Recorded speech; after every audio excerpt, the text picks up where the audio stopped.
Un autre article concernant l'immigration, un bon article aussi concernant l'immigration, qui s'intitule « Pierre Lelouch, on est en train de pénaliser les Parisiens pour les remplacer par des populations aux origines étrangères. » Un article qui date du 7 décembre 2014.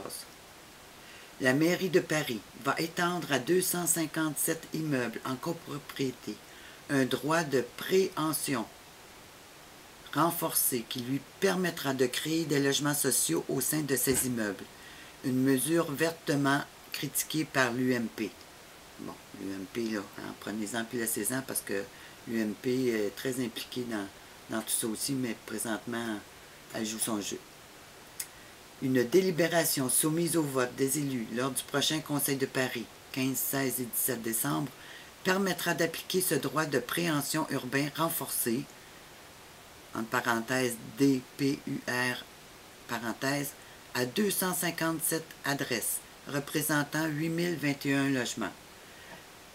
Le DPUR permet de préempter des appartements au sein de copropriétés, et non pas seulement des immeubles en totalité, comme le droit de préemption urbain simple. Les immeubles visés se trouvent dans les 2e, 10e, 11e, 12e, 15e, 17e, 18e et 20e arrondissements avec respectivement 30, 35, 71, 4, 9, 4, 103 et une adresse. Ces dernières ont été obtenues en croissant la carte du logement social de fait, avec celle des quartiers en déficit de logement social, selon l'exposé des motifs de la délibération.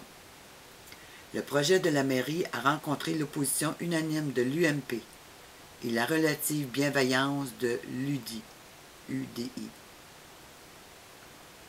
Citation, « On est en train de pénaliser les Parisiens pour les remplacer par des populations aux origines étrangères.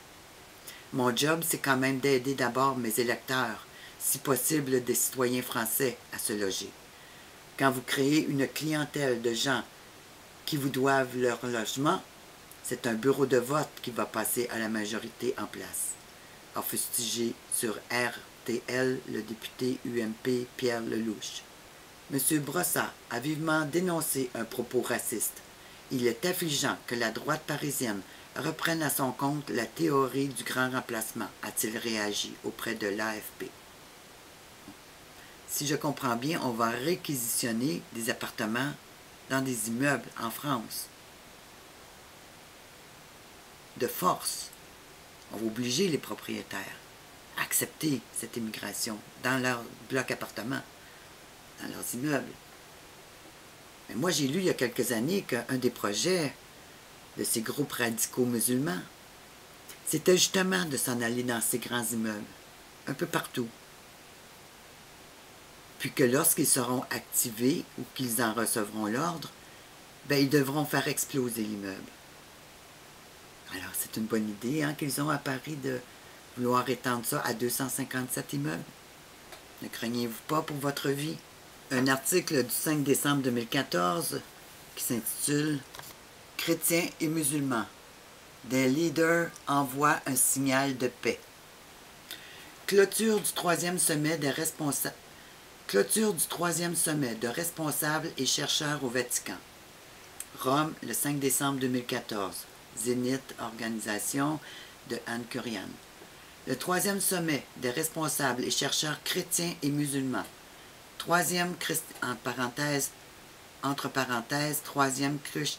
Muslim Summit of Religions Leaders and Scholars, fermez la parenthèse, a eu lieu à Rome du 2 au 4 décembre 2014 sur le thème « Chrétiens et musulmans, des croyants vivants de la société ». L'occasion d'envoyer un signal de paix pour le monde qui en a tant besoin.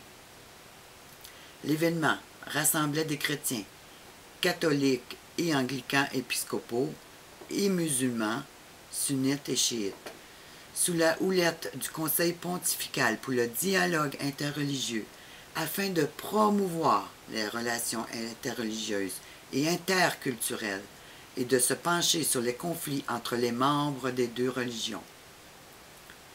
La rencontre était présidée par le cardinal Jean-Louis Torrent, président du dicaster, par le prince El Hassan bin Talal de Jordanie, pour la délégation sunnite, l'évêque de Washington de l'Église épiscopale, John Brisson Chain, pour les anglicans, et l'ayatollah Sayed Mostafa Mohagged Dama, directeur des études islamiques à l'Académie des sciences d'Iran pour la délégation chiite. Dans un communiqué publié au terme de la rencontre, les participants expriment leurs préoccupations pour le moment dramatique que vit le monde, en particulier le Moyen-Orient et certains pays africains, théâtre d'une violence sans précédent et inhumaine. Le sommet a été caractérisé par le respect mutuel, l'ouverture et l'écoute de l'autre, ce qui constitue un message de réconciliation, de paix et de fraternité dont le monde a grand besoin, ajoute-t-il. Au terme de la rencontre, une session publique a eu lieu avec la participation de diplomates accrédités près le Saint-Siège, de personnes impliquées dans le dialogue interreligieux et de médias. À cette occasion, un appel à l'action a été lu. Contrôle des médias, puis avancement de l'islam. C'est ça que ça veut dire. Mais ça, ils ne vous disent pas. L'appel à l'unité à tous. Vous verrez, retenez ce mot-là, appel à l'action. Tantôt, je vais vous lire un autre document. Les participants expriment enfin leur reconnaissance au pape François qui les a reçus en privé mercredi le 3 décembre. Le pape les a encouragés à poursuivre le dialogue Chemin de paix. Parmi les invités d'honneur à la rencontre, le métropolite Emmanuel de France, représentant du patriarcat œcuménique de Constantinople, le rabbin Abraham Sorka, recteur du séminaire rabbinique latino-américain de Buenos Aires, représentant du judaïsme. 5 décembre 2014, Innovative Média. Alors, on a une église qui est la contrefaçon de la vraie église de Jésus-Christ, et on a l'islam qui est une contrefaçon du christianisme. Alors, ces deux forces-là vont s'élever contre Jésus-Christ, qui est la vraie, qui est la tête de l'Église de Dieu, et des chrétiens, et des juifs, et de tous les libéraux qui sont contre ce changement majeur qui prend place dans le monde. Elle est là, l'Inquisition. C'est par des documents séducteurs comme ça qu'on est en train d'endormir les milliers de personnes dans le monde. Ce qu'on a vu en France, avec Hebdo Charlie, ces milliers de personnes qui ont manifesté partout dans le monde pour Charlie. Ben, elle est là, la séduction.